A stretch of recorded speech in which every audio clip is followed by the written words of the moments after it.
మనము ఫలింపు లేని వారేగా ఉంటున్నామా? ఆత్మ ఫలాలు మనలో ఉన్నాయా? లేదంటే ఆత్మ ఫలాలు లేకుండా దినదినము దిగజారిపోయిన స్థితిలో మనం ఉన్నామా?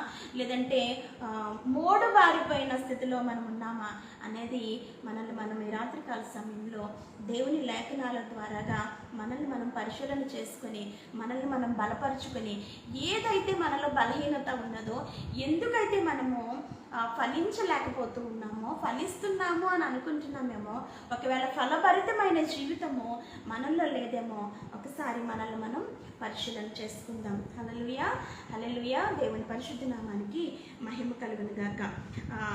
మీరు బహుగా ఫలించడం వలన నా తండ్రి మహిమపరచబడను. ఫలించడం కాదంటండి, ఇక్కడ బహుగా ఫలించాలంటండి. ఆమె హల్లెలూయా.